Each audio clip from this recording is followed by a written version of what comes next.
Yo, si tu regardes ce tuto, c'est que tu seras intéressé par la création de maps Pokémon.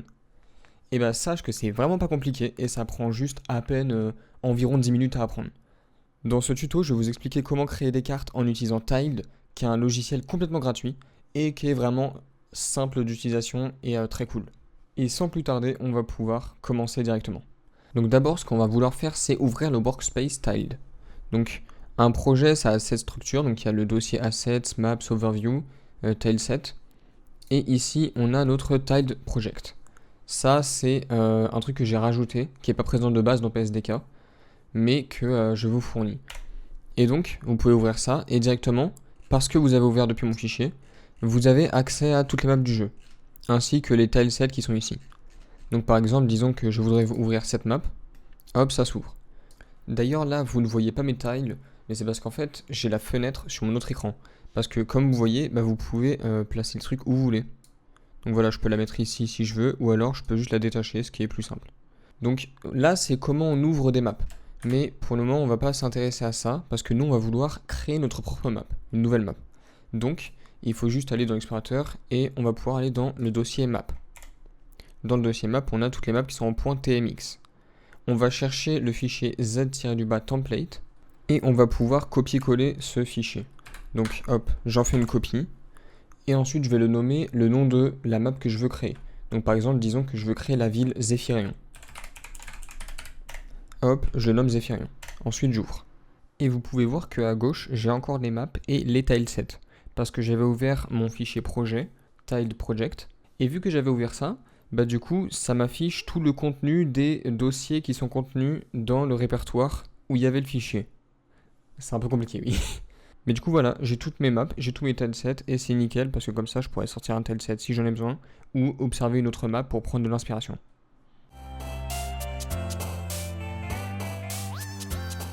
Si vous voulez modifier les dimensions d'une carte qui a déjà été créée, vous allez simplement sur Map, Resize Map. Et là, vous pouvez modifier. Vous avez votre projet sur ce côté-là, vous avez vos maps qui sont ouvertes ici, les propriétés de la map, vous avez vos divers tilesets.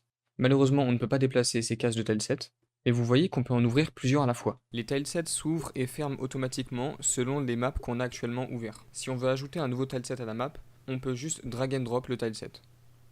Et c'est plutôt pratique parce que du coup on peut composer une carte avec plusieurs tilesets. Donc voici la structure normale d'un projet sur Tiled. Vous avez un dossier Assets qui contient les tilesets en .png, vous avez le dossier Maps qui contient vos maps en .tmx, et aussi des règles, on va voir après ce que c'est. Et vous avez un dossier tileset qui contient tous vos tilesets en .tsx. C'est le fichier de tileset tiled qui lie le dossier Assets. Il faut donc respecter ce rangement de fichiers parce que sinon on aura des problèmes lorsque je vais importer la carte dans le jeu. Maintenant, voyons comment mapper sur Tiled. Alors déjà, vous avez différents outils. Vous avez le tampon qui permet de poser une tuile simplement. Vous pouvez sélectionner un pack de tuiles ou alors une seule tuile toute seule. Voilà. Donc c'est votre stylo sur RPG Maker. Ici, vous avez le terrain. On va voir après comment ça fonctionne, mais c'est ce qui permet de faire ça. Ici, vous avez le bucket, outil normal, voilà. Vous avez l'effaceur, vous avez l'outil de sélection, etc. Je vous ai donc expliqué les fenêtres et les outils. Maintenant, on va pouvoir voir l'architecture de nos layers. Donc vous voyez qu'on a une certaine forme. On a plusieurs dossiers Z égale 0, 1, 2, 3, 4, 5. Et en dessous, à chaque fois, il y a un layer qui se termine par tirer du bas le numéro du dossier. Ça, en fait, ça va permettre de déterminer l'ordre de priorité de superposition. En gros, c'est ce qui dit quand le perso il va passer devant le décor ou derrière. En 0 et en 1, le perso il est devant le décor. En 2, le perso il va passer derrière le décor quand il passe par le dessus. Mais quand il passe par le dessous, il passe au-dessus.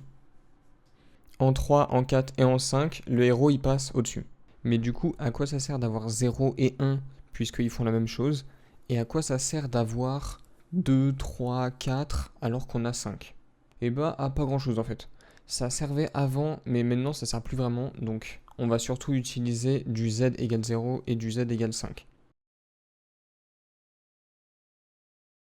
Les layers qui sont en dessous d'un dossier vont avoir la priorité de ce dossier. Attention, les layers ils doivent bien être entre ou en dessous des dossiers, mais pas dans les dossiers. Par exemple ces deux layers ont la priorité 0, ce layer a la priorité 1. C'est comme ça qu'on va pouvoir créer nos priorités. Pour ce qui est des collisions, on va avoir un layer passage qui sera tout en haut et qui va déterminer où est-ce qu'on pourra marcher ou non. On va avoir un tileset passage et on va avoir cette croix qui va bloquer le fait qu'on puisse marcher sur une tile. On a aussi des variants qui permettent par exemple de faire du blocage en une direction. On a tout un tas de formes. Voilà. Donc voilà comment on fait les collisions. C'est à ça que sert le layer passage. Ici, j'ai commencé à créer une base où on va connecter ces deux roches avec un pont. Mais d'abord, je dois importer le tileset sur lequel il y a mon pont. Pour importer un tileset, je vais cliquer sur cette icône, puis ensuite, je vais faire Browse. Je vais récupérer le tileset sur lequel il y a mon pont. Ici, ça va être mon tileset Common Assets, donc je vais le prendre. Le nom se met automatiquement, et je vais pouvoir faire Sauvegarder. Là, il va sauvegarder le TSX. Donc le TSX, c'est le fichier que je mets dans tileset. J'ai mon tileset qui s'est ouvert, et il est là. Parfait. Pour ce qui est des tilesets, du coup, normalement, vous n'aurez pas à créer de nouveaux tilesets. Vous pourrez éventuellement ajouter des tiles à des tilesets qui sont déjà existants, mais j'ai déjà fait le gros du truc. Pour ces tilesets, vous pouvez ajouter des tiles si vous voulez. Si vous en avez besoin, vous pouvez, par exemple, vous dites bah là, un bateau, ça serait bien. Vous allez sur DeviantArt, vous cherchez bateau Pokémon pixel art, tile, vous cherchez, peut-être vous trouvez, et hop, vous l'ajoutez au tileset. Donc voici ce que contiennent ces fameux tilesets. Comme ça, vous savez ce qu'ils ont et vous saurez où chercher.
I really don't belong. So I end another day feeling totally betrayed. Say hello to anger. Did you miss me? I know it so well, like a longtime friend who smiles while poisoning me. And I don't know if they still love me. And I don't know if they still care. But all I really know is I'm sorry I let you let me grow so unprepared. I'm fully... Je vais donc alors mettre mon pont. Je vais ouvrir mon tileset. Je vais aller sur le pont. J'ai donc posé mon pont. Mais pour que le moteur comprenne bien que ça soit un pont, et que les collisions et les affichages du personnage fonctionnent correctement, je dois taguer ce pont comme étant un pont à l'horizontale. C'est le principe des system tags. Ils précisent au moteur comment agir avec la tile en question.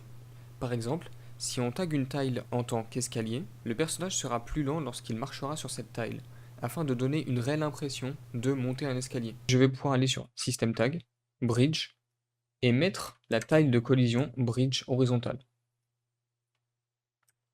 De sorte à ce que mon pont soit bien fonctionnel.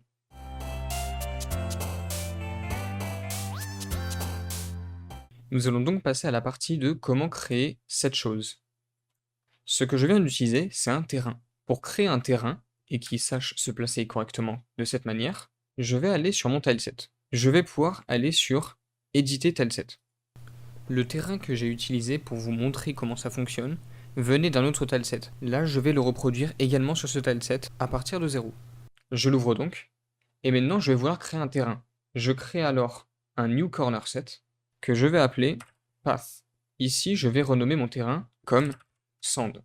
Et maintenant, pour que le logiciel sache placer notre terrain, il faut tracer cette forme. De cette manière, Tiled saura comment utiliser notre terrain. Je peux aller ici à nouveau, prendre mes terrains sets. Avant, j'utilisais celui de Forest, maintenant je vais utiliser celui que je viens de créer, Terrain Basics. Je passe sur mon pinceau de terrain, et je peux enfin utiliser mon terrain.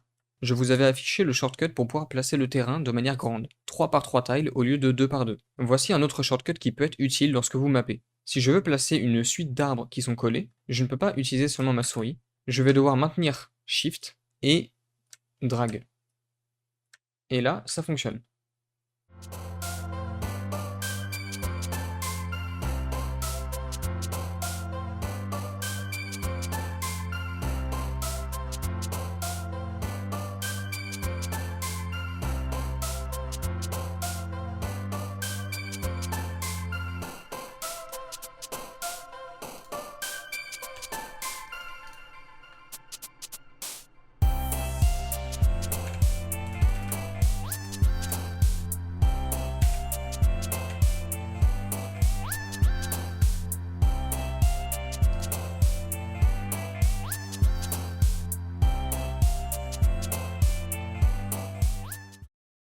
J'ai préparé 4 layers que j'ai appelés tree, afin de poser mon arbre sur les 4 layers.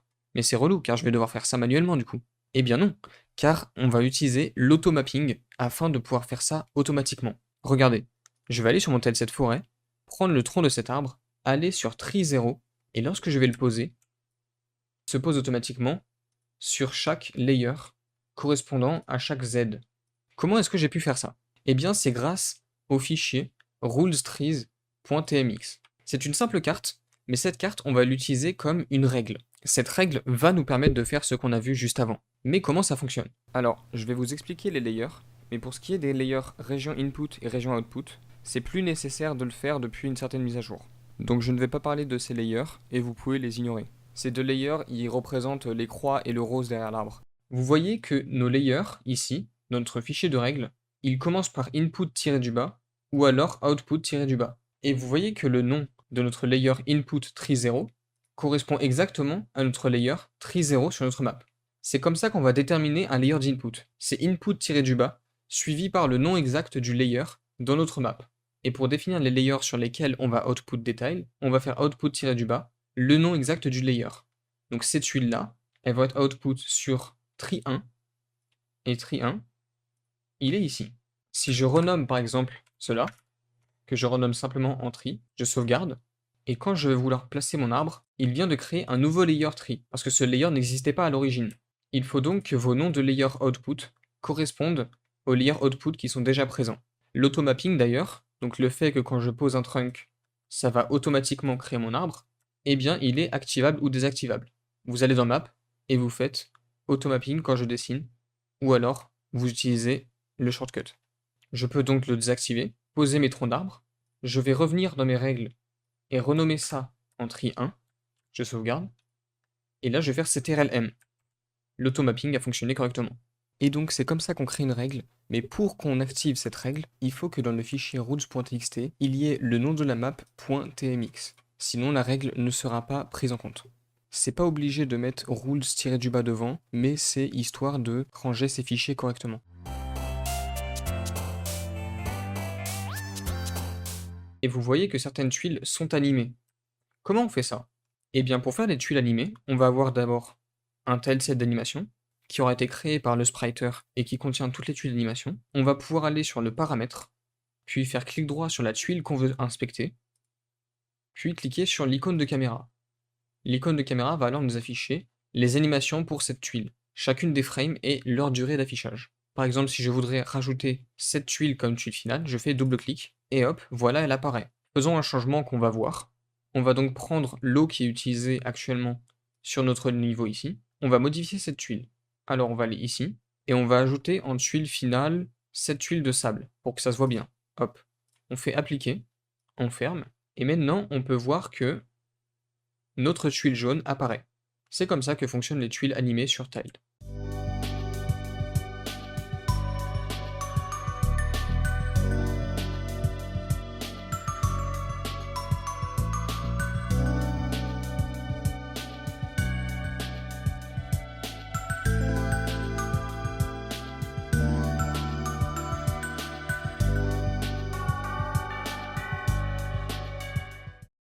Et voilà, le tuto est terminé et maintenant c'est à vous de jouer.